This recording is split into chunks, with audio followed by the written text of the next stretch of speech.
Real history is quite simply history taken straight from the man who makes the history to the man who writes the history to the book. You have here Anthony Eden, next to him a document that he's written. You may see that there are 3 lines crossed out in that document by Anthony Eden, and he's written in the margin the words, "too secret to record." And next to him is an author to the document, and finally the book that the author has written. So real history is what goes straight from the history that's in the archives to the book, as I write on the back of the book, with no academic prejudice, with no political input. It's real history. It's history as it really happened. It's interesting, incidentally, this Anthony Eden document, I mentioned it on the last occasion I was here. Anthony Eden writes in the margin of that document the words, "too secret to record." He crosses out those 2 lines, 2 or 3 lines in black ink and red ink, so that if you go to the archives and hold the document up against the light, you still can't read what was originally typed there by him, recording a conversation he had on December the 8th, 1942, with General Charles de Gaulle, and with 2 other French generals, and with a high mandarin of the British Foreign Office, Sir Alexander Cadogan. It incidentally refers to their plan to assassinate a foreign head of state, Admiral Darlan. It's unimportant for the purpose of this morning's topic, but it's an example of how real history can be found in the archives if you dig deep enough. If you look in the British cabinet version of that document, those lines are vanished entirely. They're not even there. They've been crossed out. But if you look in Anthony Eden's papers, you find the original typescript draft with the lines crossed out and the words written next to them in his own red ink handwriting, "too secret to record, A.E., Anthony Eden." It's rather amusing when you come across documents like that. I remember around about the same time as I was signing the contract for this book in 1972, and I was doing the research on the Adolf Hitler book, I came across a document in the German Foreign Office archives, again, Foreign Office diplomats. The diplomat has written a record, and from this record we know that Adolf Hitler had a meeting early in July 1940 with 2 Gauleiters, 2 provincial Nazi governors, Gauleiter Wagner and Gauleiter Bürkel, who were in charge of the westernmost German provinces, which were in fact the newly annexed or recovered French regions of Alsace and Lorraine. And meeting with these 2 top Nazi Gauleiters in private, Adolf Hitler drew a sketch map of the future German frontier, where it would be after the war was over, after the peace treaty. It was a pretty generous enlargement of German territory at France's expense. Germany recovered all the old German territories like Alsace, Lorraine, and quite a few other territories besides, and it was a pretty sensitive document. And Adolf Hitler ordered, at the end of this conference with these westernmost Gauleiters, he said, "Es darf kein Papier herüber entstehen." There is not to be any paper record made of what I've said today. And you wonder how I know that? It's because the diplomat who was present went back to Berlin and typed a memorandum on the conversation, ending with the words, "The Führer ordered that no record is to be taken of the conversation." Isn't that nice? And here you have Anthony Eden doing the same thing, saying, "too secret to record." And that's how we know it happened. Anthony Eden's private diaries are in the University of Birmingham, where I have read them all through from beginning to end. And I must say it's a rather sad voyage when you read somebody's private diaries, particularly when he's dead. You read when he was a nobody, you read when he is a somebody, you read when he's failing and fading away, and you suffer all his triumphs and trials and tribulations. It is a very sad experience. I didn't know the Anthony Eden personal family story very well. I remember in 1940, I think it was, reading in the diary about how he went to Eton College to visit his son, Nicholas, who was at Eton College, which is England's premier school, or one of England's 2 or 3 premier schools. And Anthony Eden actually wrote in his diary about how distressing it was for him to stand outside the chapel at Eton College and see all the pupils streaming out with large numbers of dirty, unkempt and slovenly Jewish children as well. And that goes into his private diary, and of course he never published it, and it's not in any of the published versions of his memoirs either. All their private feelings. And then 2 years later, Nicholas, this son of whom they're so proud, goes and joins the Royal Air Force. And then when you're reading the 1944 diary, suddenly you get message from the Far East that his son Nicholas is missing. The plane has gone down somewhere in the mountains of Burma, and there's still some hope that they may find the wreckage and the son may be alive, and for the next few weeks while you're reading through the diary, you share his hopes that the son may be found. It's really very distressing to read somebody's private diary, and then eventually the word comes that the wreckage has been found. So these are the joys of writing real history. You do the work, and you're prepared to read the handwriting, read into somebody's handwriting, which starts as being illegible, but eventually becomes very easy. Then you can gather all the secrets and all the mysteries. And as I researched the life of Winston Churchill, who wrote no diary, I suppose he was too busy to write a diary. Either you're a diary-writing person or you're not. Goebbels was a diary-writing person. Eden was a diary-writing person. But Churchill wasn't. I managed to buy, or rather rent, many, many years ago, Churchill's desk diaries. He had a staff who would put on his desk each month a large new calendar pad, a large card, about 2 foot square, in which all the days of the month were printed in, and then they would be inked into these squares by himself or by his staff, all his appointments for that particular week. And the person who had them was his bodyguard, Commander Thompson. And Commander Thompson died. I don't know how the bodyguard got them, but his godson offered them for sale at Sotheby's, and he wanted £500,000 for them, which they were probably worth the autograph value and their historic value. And eventually Sotheby's took them off the auction block because the Churchill family protested that they were stolen property, so the son offered them to me. I said, I'm not going to buy them, because I know what's going to happen with my kind of luck. 1 year later, the family comes along and takes them off me, and I don't get any refund. So, anyway, I didn't have that kind of money, but I rented them. I mean, you can rent stolen property, so I rented the stolen property from the son for a year, and I made very, very good microfilm records of them. I've just recently, in fact, this is the advance of technology, put them all on CD-ROMs, so anybody can have these desk diaries who wants them. That's part of my contribution. And from these desk diaries, you can see what's happening. From the annotations, you can get a picture of what's happening. It's not so much the documents that matter sometimes as the little scribbles on them. And only recently, within the last year or two, the British government has released the records of the British Code-Breaking Agency, to which I referred in my talk yesterday. There was a sheet of intercepts, you may remember, of the SS messages from the Eastern Front. The Code-Breaking Agency was at Bletchley Park, with the innocuous title, The Government Code and Cipher School. The Government Code and Cipher School. After the war, it became known as GCHQ, Government Communications Headquarters.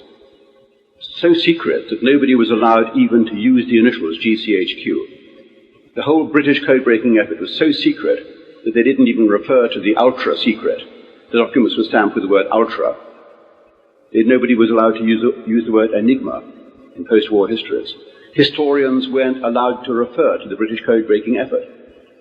The Joint Chiefs of Staff in the United States and the British Chiefs of Staff, forming together the Combined Chiefs of Staff, which continued to rule for a year or two after World War II, ordained that no official historians were to be allowed to be told of the Allied code-breaking effort, because it was so secret. And if you wonder what the logic behind that was, surely the war was over, and even the official government historians should have been allowed at least to know about it and to write about it. In the directive of the Combined Chiefs of Staff, which I quote in the introduction to this Churchill biography, you see the Combined Chiefs of Staff said, if it was ever announced that we had had such an enormous insight into the German secret internal messages, if this was made known, then this would give birth to a new stab-in-the-back legend for the Germans, and the word would get around that they had been unfairly defeated, which of course in a way they were. You can't really fight a war when both your hands are tied behind your back and your enemy is looking over your shoulder, effectively with a mirror poised above your head so he can read all your cards. And if that had become known, then the magnificent quality of the British and American victories would have been tarnished and diminished. And so the decision was taken, this fact is never going to be released or made known. And it was kept secret until 1974, when gradually the outer secret came out. But even then, the secret marched on in the British archives. They raided Churchill's own files, the British secret bearers. They raided Churchill's own files and weeded them of every document that referred to ultra. And in their reports, they didn't say we found 68 documents with ultra references in the Churchill files. they said we found 68 code word documents. 68 code word documents. They weren't even allowed to mention the word ultra in their own internal memoranda. It was as secret as that, which is an indication of how the secret was kept. Now, the reason I'm mentioning Bletchley Park and the Government Code and Cipher School is that I have found evidence within the last 2 years that this was the British terminal of a secret transatlantic link between Churchill and Roosevelt. Churchill and Roosevelt conducted an open correspondence with each other, which is in the public libraries now. A multi-volume series of the Churchill-Roosevelt correspondence has been published. Even in the early years after the war, publishing that series was a major diplomatic effort because each government had to consult the other about whether they were going to be permitted to quote this telegram or that. And eventually most of the telegrams were released, and finally all of the telegrams were released. And if you read the publication by Warren F. Kimball, who is a professor at Rutgers University, you have the impression that that is it. There is no more to be found. And you can imagine with what astonishment I therefore came across, scattered through the thousands of files of the Bletchley Park documents, which are in the British Public Record Office under the designation, the Class HW. It's Class HW for those of you who are historians. You go there, if you look in file HW1, and you find all sorts of messages from a man called C to Winston Churchill. And in your packets, those of you who arrived early will have found in your yellow welcoming packages this document. This is just one sample, which causes us to raise our eyebrows as historians. I have a few more copies here. I've got one more copy here and a few more on the back, and I'm quite happy to print out more copies later. Or those of you who've acquired the book will find that I've actually reproduced this document in the appendix at the back. You'll see this is the document signed C. C always used blue notepaper. In England, it's known as Basildon bond paper. My name is Bond, Basildon Bond. Here we have C signing it. C was in fact Sir Stuart Menzies, M-E-N-Z-I or M-E-N-Z-I-E-S, the head of the British Secret Service. And he's writing a letter to Churchill saying, Prime Minister, I enclose a copy of a telegram. I enclose a copy of a telegram which has been received through my channels, addressed to you from the President. Now we know who the President was. I attached the relevant BJs, as well as Berlin Press Directive of 18th of January. This is 1944. BJs, I can explain, are an anagram. We're not quite sure what of. It may originally have been British-Japanese, British intercepts of Japanese messages. Some people say, well, it actually refers to the blue jackets in which the documents came, the blue folders. I've seen them referred to in the private diary of the Deputy Chief of the British General Staff as the black jumbos, and they were also referred to quite freely in conversation as the black jumbos. The BJs were the intercepts. Not necessarily intercepts of Japanese messages, they were decodes and decrypts of any diplomatic message. In this case, I think it was a Spanish telegram that had been intercepted by the British code breakers and duly deciphered. But what is significant here, of course, is that this is a letter which is being sent to Churchill through my channels, through British Secret Service channels, SAS channels. It's being delivered to Churchill by the head of a Secret Service, and it's coming through Secret Service channels, and it's never been published. It's one of a series. And Churchill has written across the document in his typical reading, S of S, Foreign Affairs, Secretary of State for Foreign Affairs, pray comment on this if you can. WSC, 20th of January 1944. It all went with lightning speed, you see. It's all the same day. I'm not quite sure where the link was at the American end. I think the American end terminal was effectively Sir William Stevenson, the head of the British Secret Service in the United States. You may know of him as the man called Intrepid. That was the title of a book written by another William Stevenson, an extraordinary coincidence, an author with the same name but a different spelling, who wrote the biography of Sir William Stevenson, the Canadian, based in New York, He had a 00 code number from the British Secret Service. He was the head of the British Secret Service in the United States, a close friend of Winston Churchill, a close confidant. He ran the Secret Service in this country. He carried out the sabotage and the assassinations as dictated from London. The messages went from Stevenson to Menzies to Churchill, and they went from Roosevelt to Stevenson. And that was the channel that was used. I think in the United States they used the FBI wireless transmitting station on Chesapeake Bay. I went once to interview the man who was in charge of the American end of that. He lived outside a town called McLean, which has some kind of connection, I understand, with the Secret Service in this country.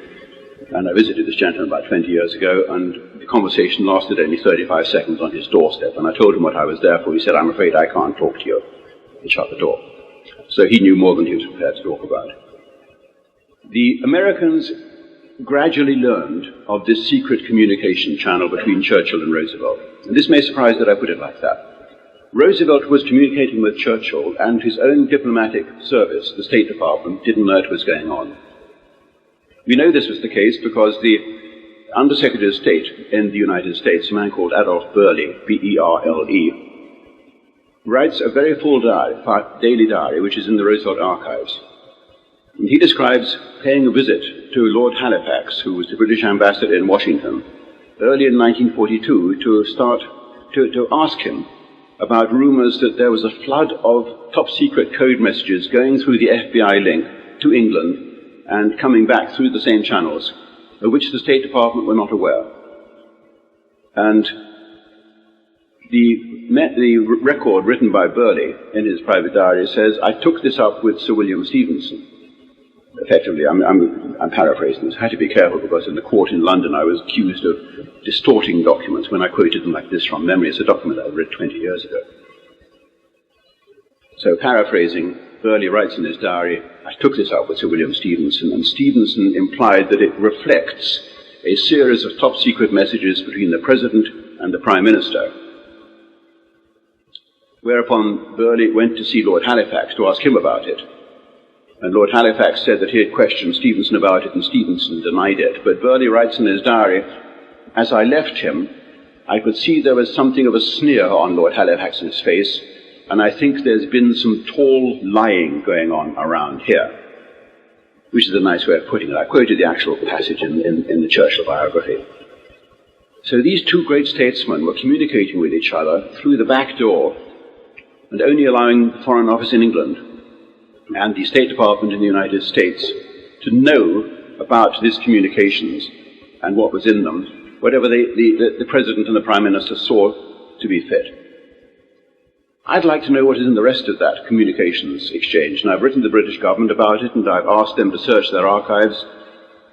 And we had a conference in the British Archives, the Public Record Office, on a very similar subject 6 weeks ago, which I attended, and there was the head of the Bletchley Park archive system there as one of the lecturers.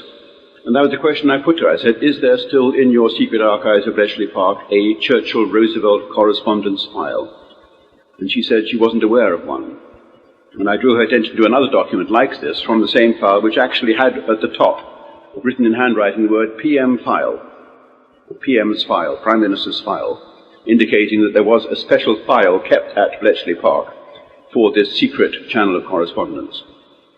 We don't know what's in the channel of correspondence. I put in the appendix to this book a number of examples which are scattered through these thousands of HW1 files, which clearly indicate that it was matters of a top-secret nature when a message was intercepted from Hitler to the German High Command using the teleprinter code machine network known as the Geheimschreiber. The Germans called it the Geheimschreiber, the secret writer, the secret teleprinter. The British codebreakers called it fish. And they then assigned to each of the different kinds of code within that group various kinds of fish names, like tunny and sturgeon and so on. I don't think there was a Jewfish among them, but so they may have been. I don't know if that name of fish is still allowed in this country or not. I understand that the Anti-Defamation League is protesting about this association. A shark would probably be there. There was actually a code called, I know it's unfortunate, in Virginia Beach and Florida and all that now, but there was actually a code codenamed Shark. And the Geheimschreiber revealed in October 1943 that Hitler had changed his strategy in northern Italy and was reassigning certain lines of defense to Kesselring, who was in charge of the defense of northern Italy. And there's a top-secret correspondence between Churchill and Roosevelt about that, which went through this secret link of vital importance if you're writing the history of that period. But we don't know exactly what was said, because it's only reflected in the covering letters like this, and the fact that such telegrams went and were responded to, and we're not entirely sure what they were. And of course, somewhere in the United States, there must be the corresponding mirror image of the correspondence.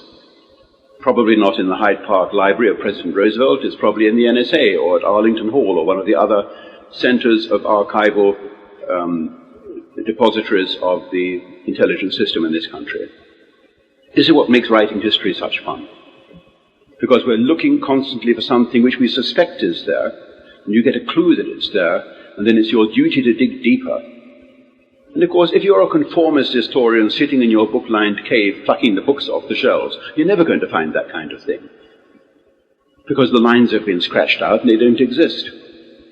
Because you can't dig deeper in a book-lined library. You've got to go into the archives and start looking at the abstruse files. You've got to spend 3 or 4 days trawling through hundreds and hundreds of files and finding nothing at all. And you may be a bit sleepy that afternoon. You may have been moving it up the night before, and you flip over a page and you've missed the important penciled note at the top of the page, which tells you, yes, there was a file called the PM's file. But and you've got to have a long stamina. You've got to have, it's a long-winded research. I can tell you I have a file in the bottom of one of my filing cabinets in London, which is called the transatlantic telephone traffic between Churchill and the President, which is the other arm of my talk this morning. At the beginning of October 1939, the phone rang in Churchill's apartment in Morpeth Mansions in London, not far from Parliament. He had a seedy little kind of one-up apartment in this mansion block, and a Victorian block. I went and visited it once. His apartment was up for sale, and I could have exchanged it for mine, and I thought that would be really ironic if I could go and live in Churchill's old apartment. And the phone rang in that apartment around about October the 3rd. The war had been running for a month, and Churchill was Navy Minister in England. He was the first Lord of the Admiralty, as he's known. He wasn't the Prime Minister at that time, and it was the President of the United States phoning him. Now, this alone is an unusual fact, because etiquette dictates that presidents as heads of state, or presidents even as first ministers, can't telephone a minister in a foreign administration. It would have to go through the Prime Minister of the foreign administration, who would then pass it on. But no, the phone rang in Churchill's apartment, and it was the President himself. And Churchill was dining that evening with a couple of admirals, and he excused himself and went into the next room and took the call, and he came back looking very satisfied.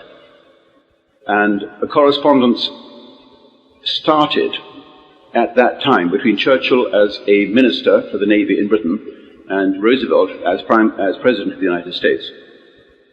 I say started, but it may well be resumed, because, of course, the fact that the first letters between the two are in October 1939 doesn't mean to say there was no other channel of communication they used.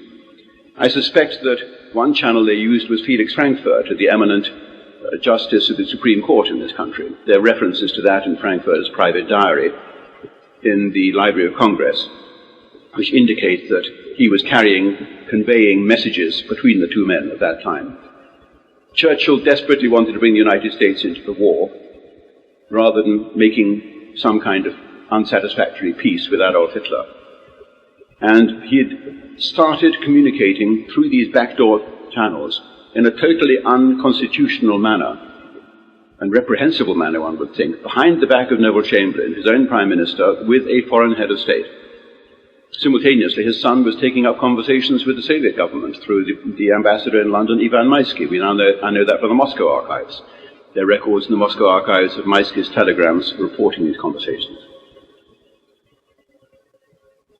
Interestingly, of course, in 1940, and greatly to the embarrassment of Winston Churchill, it turned out that the code clerk in the American embassy in London, a man called Tyler Gatewood Kent, about whom Mr. Mark Webber may want to tell us something in the discussion period, was making secret, furtive copies of this correspondence that went on between Churchill and Roosevelt through the American embassy. He was so incensed by the fact that a British minister was trying to drag his country, the United States, into a war which was no concern of the United States, that Gatewood Kent thought it his patriotic duty, Tyler Kent thought it was his patriotic duty to make copies of these telegrams, only about a dozen or so of which we know in that period of the first months of 1940 between the two men. And eventually, in May 1940, Tyler Kent was arrested by the British Secret Service, by MI5, and at the request of the American government, instead of being repatriated to the United States to be put on trial as a traitor, because he was intending to turn these documents over to the Germans to humiliate and embarrass the British, the Americans requested that Tyler Kent should be put on trial in Britain, and he was stripped of his diplomatic immunity so that he could be put on trial in the famous Old Bailey and locked away, and nobody would hear about him. So the whole Tyler Kent story was kept under wraps until the end of the war, when he was sent back to the United States, and of course by that time the whole picture had changed. What is interesting about the Tyler Kent story is that it mirrored the fact that there was a secret channel of communication at that time between Churchill and Roosevelt, where they were using at that time State Department channels and US Navy Department channels to conduct correspondence. In May 1940, on May the 10th, Churchill became Prime Minister, and the picture shifted slightly. But Churchill had this conspiratorial, furtive element about him, if I can put it like that. Throughout the war, throughout my Volume 1 and Volume 2, you'll see that he repeatedly sends out a commander to do a job. He sends an admiral to Norway, he sends a general to Dunkirk, he sends a general out to the Western Desert in North Africa, and he then, at the same time as he sends this man out to do the job, he says, here's a secret code you can use to communicate directly with me, bypassing the War Office, bypassing the Admiralty. It was typical Churchill that he would always set up this back door so that these commanders could communicate directly with him, and they give him direct information, that he could issue direct orders to them. To Lord Gort, he sends a telegram at the time of Dunkirk, saying, you are to advance to the coast. I mean, history would say you are to retreat to the beaches, but no, you are to advance to the coast, and you are not to inform your allies to the left and right what you are doing, which is the most shameful act in a coalition war. That you pull your own army, the British army, out of the expeditionary force, British expeditionary force, you pull it out of the line in France, because the Germans are pouring forward, and you don't tell the unfortunate Belgians and French that you're doing this, and you leave them just hanging in midair, because you're going to get to safety if you possibly can. And that shameful telegram is in the French files, not in the British files. It's been taken out of the British files, but I found it in the files of the French Prime Minister, Paul Reynaud, in France. I visited his widow at that time in the 1970s, still alive, one-armed widow with her one remaining arm. I persuaded her to sign an authorization for me to see her husband's papers. And there was this shameful telegram in the French papers, in the Paul Reynaud papers. This telegram that Churchill sent using his private line of communication to Lord Gort, who was the general in charge. And he did the same with Admiral Cork at the time of the Norwegian expedition in April 1940, which ended with the fiasco, which ironically left Churchill in charge as Prime Minister, because the fiasco in Norway resulted in a debacle which caused the overthrow, the downfall of the Prime Minister Neville Chamberlain, and his place was taken, regrettably I would say, by Winston Churchill. And he did the same in North Africa when he established a private line of communication with Claude Auchinleck, the British Commander-in-Chief in North Africa, until the summer of 1942. And the War Office was repeatedly distressed to find that Churchill was communicating directly, behind its back, with this commander in the field. Now, I'm not going to pass judgment on whether it was a good or a bad thing that Churchill had this dual line of communication through official channels and through unofficial channels. His subordinates, like General Brooke, the chief of the Imperial General Staff, were such weak characters that they didn't really protest effectively enough. They should have said, either Winston, you sever that link, or I resign, because it's completely impossible for me to run the General Staff if you're going to go behind my back repeatedly and issue orders to the Commanders-in-Chief and undermine what I'm doing. So it was in Churchill's nature to establish these private links. Now, what about that telephone conversation in October 1939? How did it come? Well, there was a radio telephone link at the same time as there was a transatlantic cable. The transatlantic telephone cable was in its infancy. It didn't carry very much traffic, and at the beginning of World War II, it was decided to cut the cable to make it impossible for the enemy to tap into the telephone cable. So ironically, all traffic by telephone across the Atlantic went thereafter by radio telephone through a scrambler system. It was scrambled. The scrambler system had been made by a German firm, effectively. They'd designed it. The patent was a patent of the Siemens Corporation, and it's no surprise, therefore, when we learn that the radio telephone link across the Atlantic had been unscrambled by the Germans, and they were listening into every telephone conversation that they could intercept. After they had invaded the Low Countries, Holland and Belgium and France, they set up near The Hague a listening post. The listening post was in a direct line of sight, so to speak, between the American end at Washington, London, and The Hague. So they were catching the back traffic, the radio traffic. They could listen in very clearly to all the radio traffic going across the Atlantic, and within no time at all they were recording hundreds upon thousands of these conversations that went across the Atlantic by radio telephone. I'll say straight away that this very unsatisfactory state of affairs from our point of view lasted until the end of 1943, 4 years at least. How do we know this? In the private papers of Heinrich Himmler, the chief of the SS, you'll find the transcripts of the conversations. You won't find them in the British archives. You won't find them in the American archives, but you find them in the archives of the SS, scattered around these intercepts of Churchill's telephone conversations. Isn't that extraordinary? But the extraordinary thing is that they had intercepted thousands of these conversations, and only a few of them survive in the German archives. None in the British archives, and none in the American archives. So now you can understand why I've got that very faded and battered file slot in the bottom of my filing cabinet in London for over 30 years, into which I've been putting sedulously every page of paper I can find referring to these intercepts. Because therein lies the tale, in my view. Ignore the Warren Kimball, beautifully printed volumes of Churchill-Roosevelt correspondence. That's not where you'll find the real history. Ignore the Churchill archives in Cambridge. Ignore the Public Record Office, because they're not going to help us on this. You've got to try and find the transcripts of those conversations between those men, because that's where the history was decided between these two.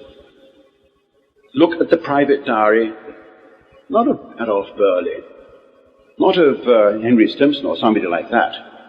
Look in other private diaries. Look in the diary of the Secretary of Agriculture, Claude F. Wickard.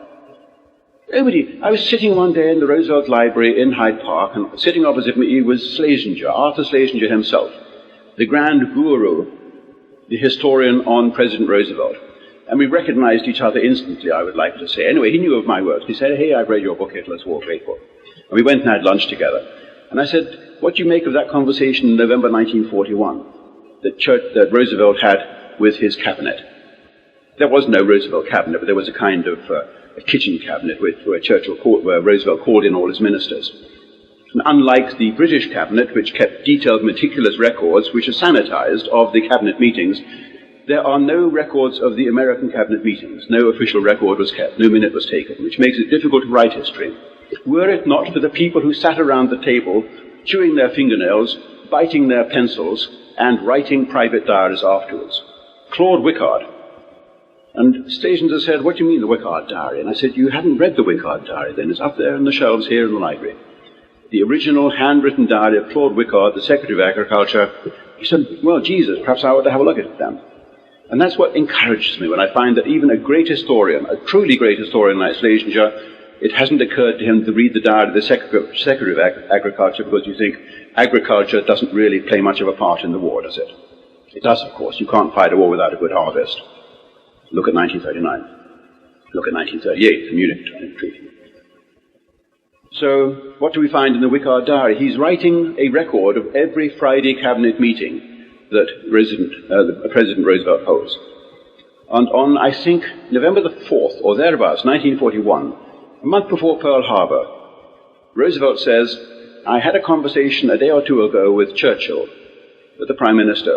he wants us to go ahead with a preemptive strike against Japan. I'm saying again, I am recalling this from memory, just in case there's any lawyers here making records who are going to have me up in court a month from now or a year from now saying that's not exactly what he said. You'll find the exact quotation in my volume. I quoted this particular passage. Roosevelt says, I was talking it over with Churchill a day or two ago, and he wants us to deliver a preemptive strike against Japan. And suddenly it makes sense when you look at the maps of the operations staff of George Marshall, where they've got concentric rings centered on the Philippines, and they've sent the B-17 bombers out there, and the rings are designed to show whether they can reach Tokyo yet with the B-17 bombers they sent out to the Philippines. And then you understand what the planning is going on, because these two men are up to something. So why did they get in this mess with Japan? Well, you look a bit further back and you find that there's a record in the papers of Harry Hopkins of a telephone conversation between Hopkins and Roosevelt from Chequers, Churchill's home, at the end of July, I think it's July the 25th, 26th, 1941. In the middle of the night, Churchill telephones the President, and Hopkins comes in and joins him, and the two of them telephone the President, and they're talking about the need to issue sanctions against Japan.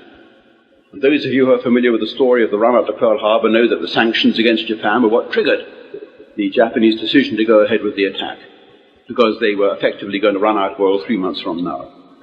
The important question is who took the decision not just to issue general sanctions against Japan, the delivery of war materials, the purchase of silk and so on, but to add an oil embargo.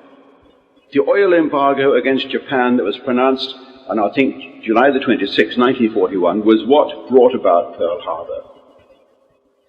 Originally, Roosevelt told his cabinet that no way would he go along with an oil embargo, because he knew that would mean war. When the sanctions are pronounced on July the 26th, they include the oil embargo. And my own theory, presumption, for which I have not the slightest shred of evidence apart from circumstantial, is that it was agreed between the two men in that telephone conversation in the middle of the night that you've got to add oil to it. And Churchill was reassuring Roosevelt, go ahead, put in the oil embargo, because believe me, the Japanese are not going to make war when push comes to shove. Churchill believed throughout 1941 that the Japanese weren't serious with their threat. But we don't know because we don't have the transcripts. The conversations were definitely recorded at the British end because one of the British censors, a woman, still alive, recorded her reminiscences on the BBC radio about a year ago. And she recalls very deeply, very clearly, Winston Churchill making the telephone calls to Roosevelt. She doesn't recall very much about what they actually talked about, which is a good thing, because we would have got a Bowdlerized version. She recalls the external details, that Churchill didn't like being interrupted and reminded of the censorship warnings. They weren't allowed to talk about strategic plans. They had to use code words. They had to use euphemisms. They weren't allowed to identify themselves.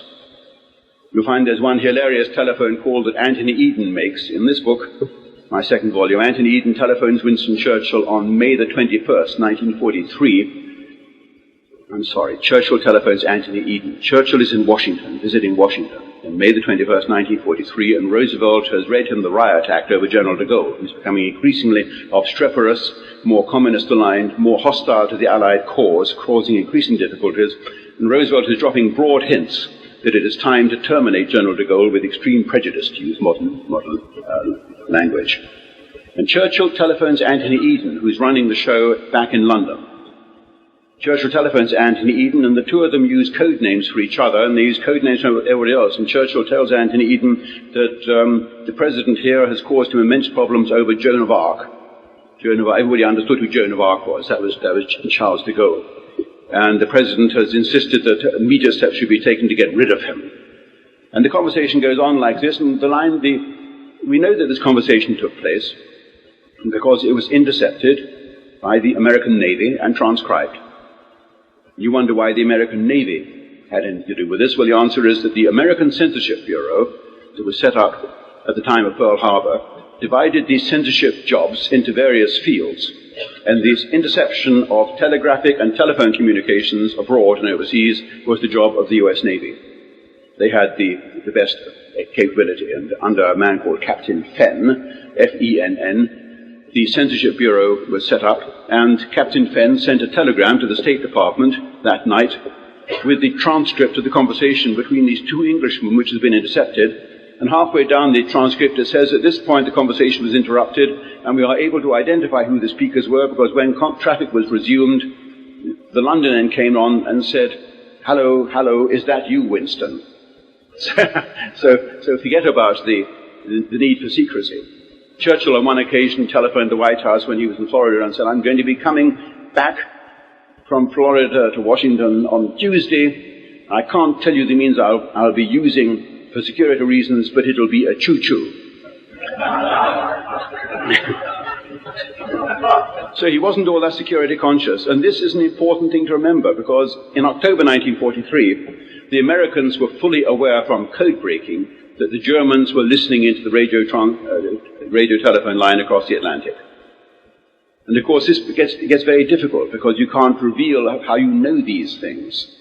So George Marshall sends an angry message to Harry Hopkins in the White House, saying somebody's got to have a word with both the President and Roosevelt and Churchill about their loose talk on the transatlantic radio telephone. In his conversation this morning, of which we've seen a transcript, Churchill has been extremely frank about the coming strategic planning and operations, and it's going to endanger lives. That's what it's all about. There's quite a file of correspondence between Roosevelt and Marshall and the White House on this issue of Churchill's loose talk on the transatlantic telephone.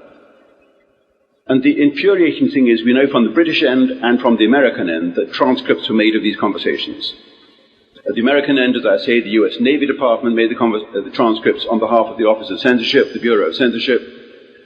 You ask where the records of the Office of Censorship are, and the answer is in the National Archives under seal in perpetuity.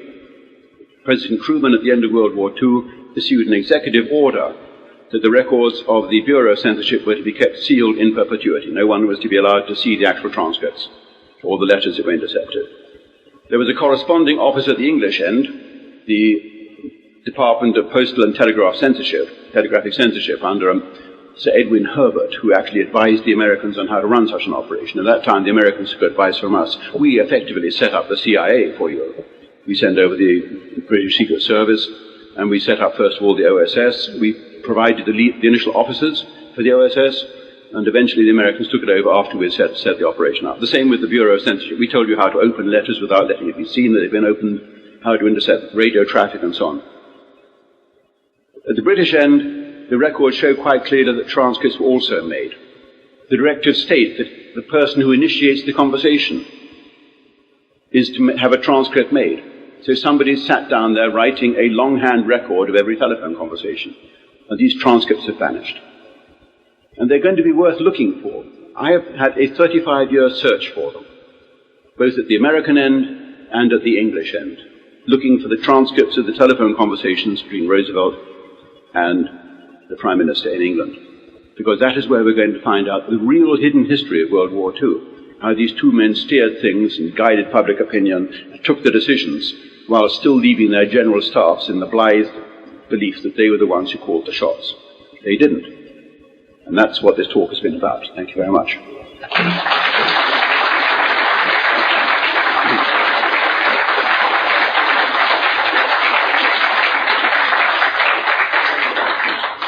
Now, we can have a discussion about that, and you can ask questions, and I'm sure some of you have questions to ask. You will find I dealt very extensively with both topics in the two appendices at the back of this volume. One appendix on the subject of the radio telephone link across the Atlantic with all the records, and another appendix on the subject of this secret channel between Roosevelt and Churchill using the Secret Service link through which they exchange code messages. Yes? I've heard of the Venona. The Venona secret messages, yes. You didn't mention anything about the Soviet Union archives. Yes. Because they had supposedly... Well, we had a very extensive discussion about Venona. I'll give a brief overview of what Venona was. Early on in the war and throughout the war, the British and American codebreakers and radio intercept services built up a very large file of intercepted messages that were passing between the capitals, London and Washington and Moscow, going to the KGB. Very evidently radio traffic concerning espionage activities. And I'm not sure where the word Venona comes from. I think this was one of the code words that was assigned by the NSA, or the wartime equivalent of the NSA, to this traffic. It was very, very difficult to decode, for the reason that it was encoded using what were called one-time pads. A one-time pad was a sheet of paper with random letters and numbers on it, which was used to pick out the equivalent when you're writing a code message. And as long as each sheet of paper you used was absolutely different from any other sheet of paper in the universe, then that was totally undecipherable. But of course there's no such thing as a sheet of paper with random numbers across it that is totally different from any other sheet of paper with random numbers in the universe. Eventually there will become evident systematic similarities in the pages, particularly if they're all printed by one printer or something like that. And if you're lazy, and if you're running short of one-time pads, as eventually you will, otherwise you're going to need stacks and stacks of 30,000 sheets just to write one brief message to someone, something like that. So lazy cryptographers would go back to a used one-time pad and reuse it, indicating to the Moscow end, I'm reusing pad number so-and-so, so-and-so. I'm putting it in simple terms as I understand it. And as soon as they do that, a little chink of light comes through for the code breakers. And they can begin looking at the similarities between the patterns to decode the message in front of them. They don't get all of it. They may only get 3 letters in a whole message. They may get 2 words. But eventually, the more times that particular error is repeated, if they have enough men working on it, and you can begin to understand the mind-breaking task this was for the code breakers, sitting there month after month, getting absolutely nowhere at all, looking at meaningless jumbles of letters. But then gradually little chinks of light began to come through, and they would illuminate one message after another. And they built up a huge file of all the intercepted messages, the Venona messages, and they would crawl backwards and forwards through this file of messages, playing them off against each new page of the one-time pad that had been accidentally reused by the cipher officer, until they built up more and more of the contents of each message.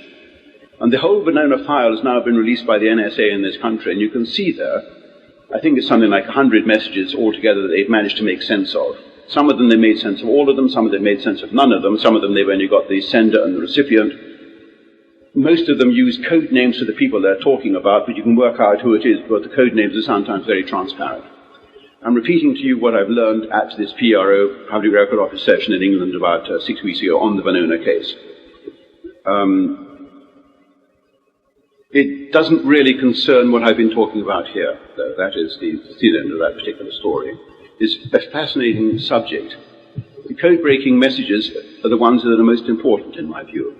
I tried to explain this to the High Court in London, that when you're looking at message, I asked one witness or another, Donald Watt, Professor Watt, I said, when you're looking at the quality of documents in front of you, how would you rank them for reliability as a historical source? Would I be right in saying that right at the bottom of that table you would put eyewitness evidence, and right at the top of that table you would put code-breaking intercepts? Because code-breaking intercepts, they have no reason to be spurious or euphemistic, because the man who's writing it believes it's written in a secure code that nobody can read except the authorized recipient. And somewhere between you've got prisoner of war reports and captured documents and things like that. Captured document, of course, may always be deliberately planted on you. But a code-breaking message isn't necessarily, is less likely to be a plant. I said is less likely to be a plant because there are suspicions that the Japanese knew that we were reading their so-called purple code. We knew that they knew we knew it, if I put it like that, because we intercepted German messages in which the Germans told the Japanese that they had understood in Washington that the Americans were reading the purple code.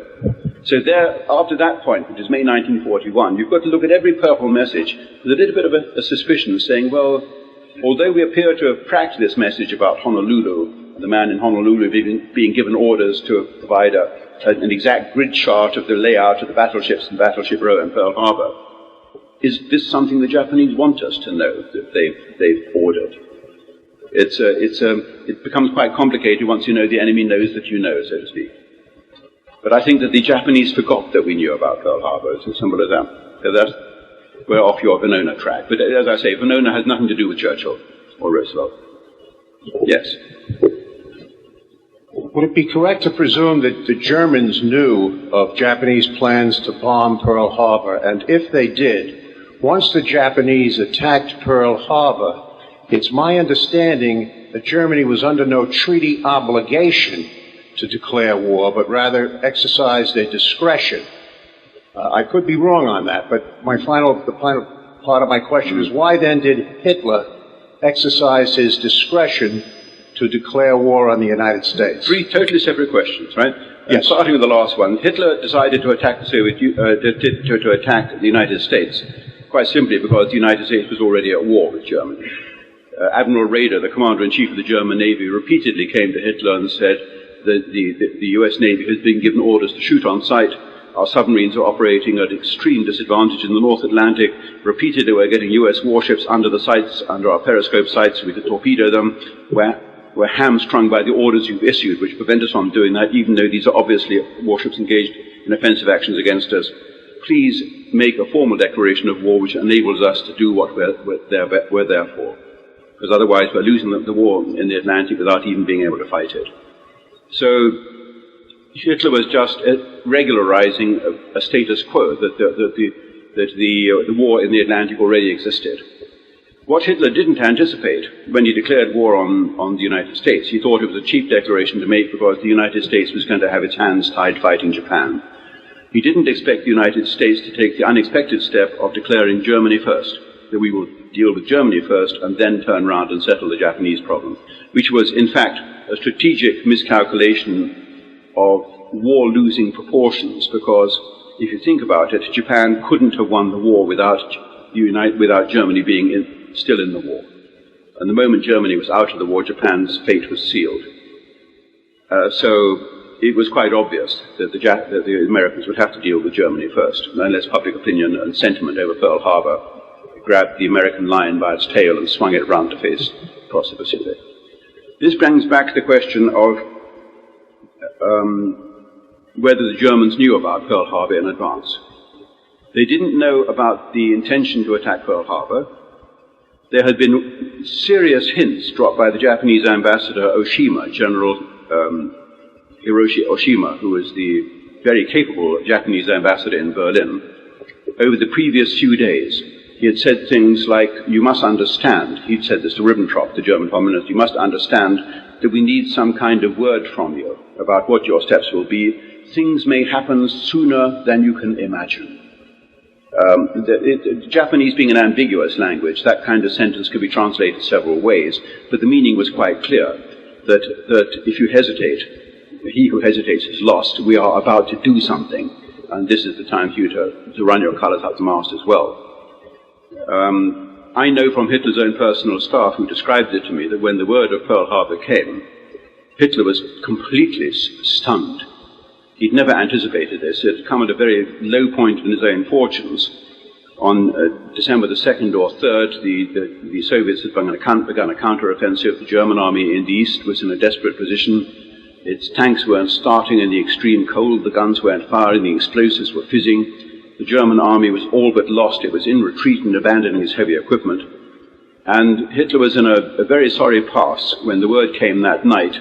His press chief, Dietrich, the man who's at the back of the big color poster, which I had back there, and you'll see him on the photographs in some of my books. His press chief, Dietrich, came in with the first news agency report of the attack on the Japanese fleet in Pearl Harbor. And Hitler was overwhelmed with delight, and his foreign minister's liaison officer, a man called Walter Hewel, H-E-W-E-L, who wrote a private diary which his widow gave to me to use. Typically, I said to the widow, why is it you've not given this to Hillgruber or any of the other established historians? She said, Mr. Irving, they never asked me for it. They sit in their book-lined caves, these conformist historians, and don't bother to ask.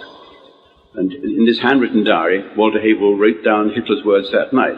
He says, now we can't possibly lose this war. We have an ally now who hasn't been defeated in 1,000 years. And then he thought of it, and then he said, of course, we've got another ally, meaning the Italians, who've constantly been defeated. However, they've always ended up on the right side. Of course, that was prophetic words. And I used to say, when I went around the world lecturing in the old days, when I could go around the world lecturing, I used to say, I think it was Napoleon who once said, the Italians had never managed to end up on the same side that they started the war on, except for one occasion in history when they changed sides twice. And there was one Italian family who got up and walked out in indignation from the lecture there when I said that. Everybody else thought it was very droll. You had a middle question, which I've forgotten, but the second part of your question. Yes, I thought so too. Thank you very much. Okay, thank you. One more question. Michael Hoffman. Yes. It's fair to say that the British Secret Service had far surpassed the German equivalent, the Abwehr, and would you attribute that to Canaris being a double agent? It seems to me that most of the German codes were being read by the British, and very little of the British and American traffic had been penetrated by the Germans. That's not entirely true. That again is a multifaceted question. The British Secret Service was very good. We had expended a huge sum of money on the British Secret Service, and we had a complete faith in it. George Marshall, at the equivalent period, at the beginning of World War II, the Chief of Staff of the United States Forces, he had very little faith in code breaking, with the result that at the outbreak of war, we had thousands of code breakers working in secret encampments. We had, as I said yesterday, 3,000 code breakers working on the German police codes alone, which you may find was a very unrewarding field of research, except that the German police were scattered across the entire Nazi empire. And whenever there was an air raid on Hamburg or Kassel or Hanover, the local police, with their telephone lines down, would use the radio teleprinter to send code messages reporting the damage, reporting public morale, reporting all the problems, which factories had been destroyed, and so on, which Bomber Harris in England had on his desk next day in consequence. So the police codes were very well worth following in England, and we did that. You asked a question, were we better than Canaris' Abwehr?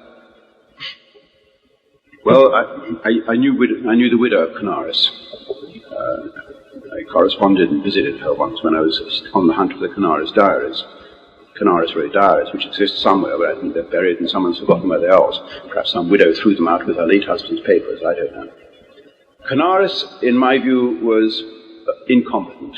I don't know how he kept his job or got his job, probably through favoritism.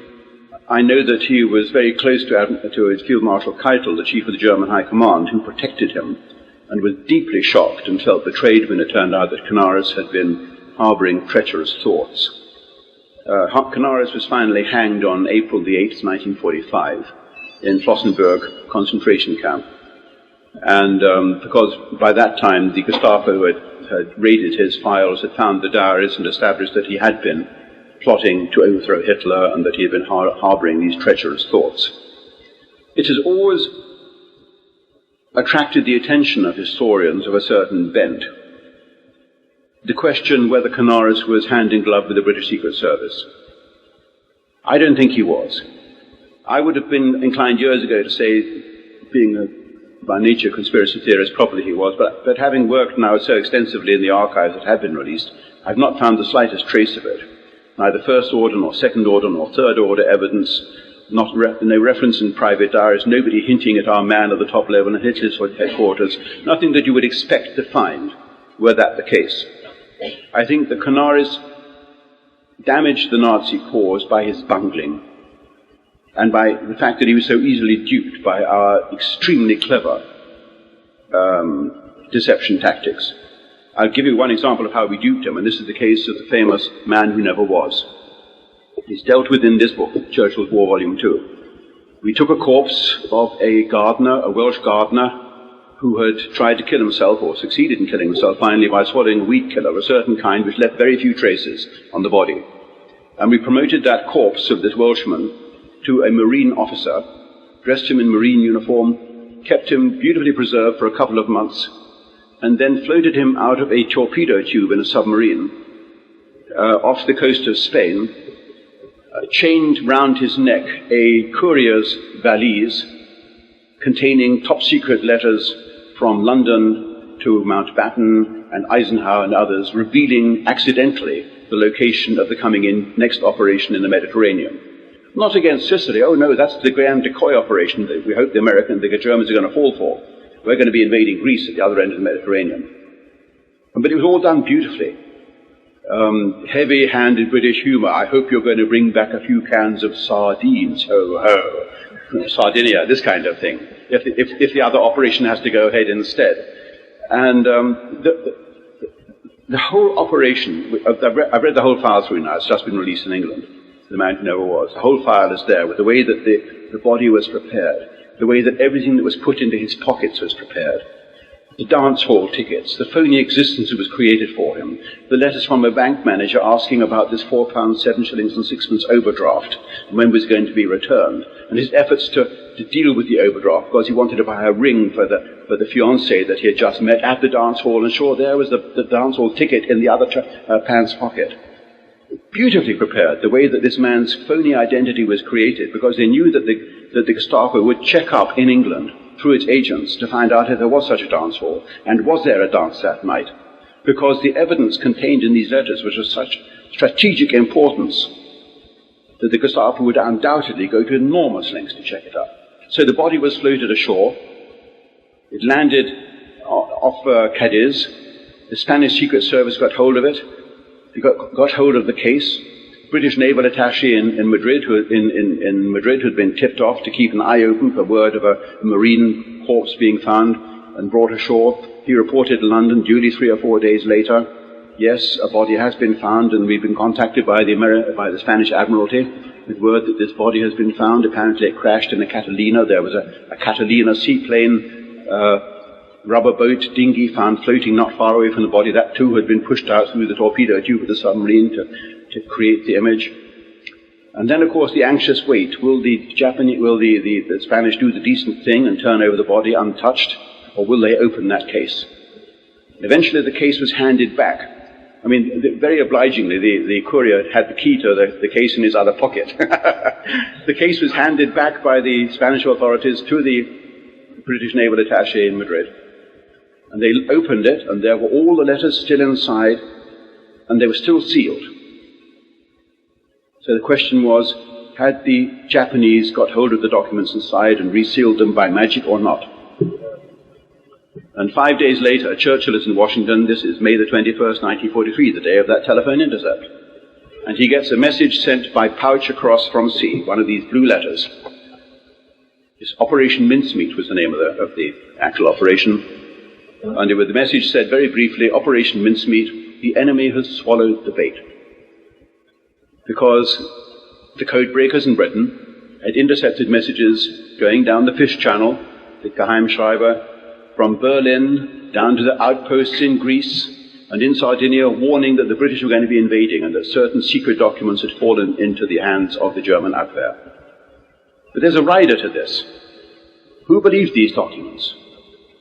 Well, if you read the Goebbels diary, you see Goebbels says to Admiral Canaris, I don't believe these documents may be genuine, they may be a plant. And Admiral Canaris says there's not the slightest question of that. We've gone into this most thoroughly. It turned out the Gestapo did carry out checks in London. And they did find out that the dance hall had held a dance that night. So everything about that body was absolutely kosher, if you could put it like that. It would be so tasteless to put it like that. But hey, if you can't be tasteless here, where can you be tasteless? And it came up at Hitler's conference headquarters a few days later. Canaris says to Hitler, we have the stenographic record of that day. Canaris says to Hitler, we have received an extraordinarily welcome piece of vital information that's come from the body of a British courier that's been washed ashore, revealing that the target of the operation isn't Sicily but somewhere else. And we've taken all the necessary preparations. And the stenographic record shows Hitler just registering this fact, taking note of it. But I spoke with this stenographer who was at that conference, Ludwig Krieger. Now, Ludwig Krieger, who after the war resumed his duty as a conference stenographer and became eventually very highly paid verbatim stenographer of the German Bundestag, the German parliament. He lived in Bonn, I visited him, and he still had all his old shorthand diaries and everything. In the First World War, he had been actually the private secretary of the head of the German Secret Service then, the famous Colonel Nicolai. Once again, the German archivists, the German historians had paid not the slightest attention to this man, Ludwig Krieger. But he sat for 2 days dictating onto tape for me his reminiscences. And Ludwig Krieger said, I remember so clearly that day when Canaris told the Führer about the find, the corpse, the Curia. And I remember that as Hitler, I was longing to say to Hitler, to the chief, but this may be a plant, this smells very fishy, the whole thing stinks. But of course, as a stenographer, he could no way could he interrupt the conference and say this to the supreme head of the Third Reich. And then he said, I remember that as he was leaving the conference room, Hitler turned round and he said, Übrigens, Herr Christian, by the way, Mr. Christian, this is the chief of staff of the German Air Force at that time, by the way, Colonel Christian, I think this thing stinks. I think it's a plant. So Hitler, with his very sound instinct, although all the signs of this intense effort by the British Secret Service to create the phony identity of the man, the corpse and everything else, something at the back of Hitler's mind, he disregarded this thing that had been given him on a plate, and he thought to himself, no, the obvious next step is Sicily, surely. Not the far end, not Sardinia, it's got to be Sicily. This is dumb. But the German armed forces took it the other way. It was put to them on a plate, and they abandoned thought about Husky, as it was called, the British operation, the landing in Sicily in July 1943, and they were taken totally by surprise when it began. Just like Normandy, 1944. Hitler said the invasion is going to be in Normandy, or Brest, that peninsula, and the German High Command said, oh no, it's going to be coming through Calais, through the narrow straits of Calais. And although Hitler ordered the 7th Army in Normandy had to get all the reinforcements and had to be the one that was ready for the invasion, the German High Command knew better. And quietly, it disregarded its instructions and reinforced the Calais area instead, the 15th Army. Very interesting when you look at Hitler's own personal involvement, which I know about because I spoke to all his staff and I've read all the telegrams at that level. I think that's all we have time for on this particular subject, ladies and gentlemen. Have a break now. Professor Martin is here to talk to us after the break on this highly interesting subject of the slave trade and its origins. 10-15 minute break. Thank you very much indeed.